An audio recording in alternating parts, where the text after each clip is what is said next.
mon podologue m'a donné 5 critères pour choisir une chaussure en fonction de mon pied. Et ce qui m'a choqué, et ça va sûrement te choquer aussi, c'est que ces critères, jamais un vendeur de chaussures va te les donner. Probablement peut-être parce qu'il ne les connaît pas. Aussi parce que une fois que tu connais ces critères, tu te rends compte que la majorité des chaussures qu'on trouve dans le commerce ne respectent pas ces critères, ne respectent pas en fait la santé de ton pied. Ça paraît complètement fou, mais c'est vrai. Le premier critère, c'est la flexibilité. La chaussure, elle doit être flexible. D'abord au niveau, je vais vous montrer, d'abord au niveau des métatarsiens, donc ici, mais aussi dans son entièreté. La chaussure, je peux presque la plier en deux, quoi. Bon, je vais me laver les mains. Combien de chaussures dans les magasins de chaussures respectent ce critère de pouvoir être plié, tordu dans tous les sens? Deuxième critère, c'est le poids. Contrairement à ce kettlebell, la chaussure doit être légère. C'est-à-dire que quand tu cours, et même quand tu marches d'ailleurs, mais à chaque foulée, à chaque pas, tu vas soulever ton pied.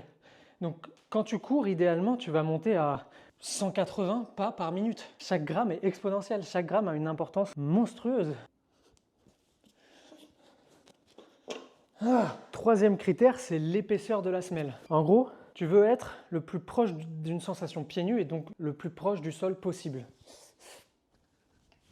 Et de plus, ça augmente ta capacité de proprioception. C'est-à-dire que si la semelle est fine, en fait, tu vas plus ressentir le relief qu'il y a sous tes pieds. La sensation que tu as sous les pieds va te dire comment tu dois courir, si tu dois être plus comme ça ou comme ça, j'en sais rien. Dernier critère, celui-là, tu en as sûrement déjà entendu parler, c'est le drop.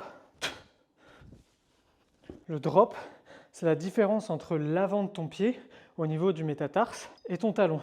Et l'idée, c'est que ce drop, il soit à 0, donc ton pied soit à plat dans la chaussure. Et enfin, c'est l'absence de technologie, de contrôle de pronation, il a dit. En gros, la pronation, c'est comment tu poses ton pied. Donc, moins il y a de technologies qui cherchent à stabiliser ton pied, mieux c'est. Donc, les tiges de rigidité, les plaques carbone et toutes les technologies d'amorti, en fait, c'est à éviter au maximum. Je commence à en avoir marre. Si tu veux faire la même séance que moi, je la mets dans la description. C'est parti.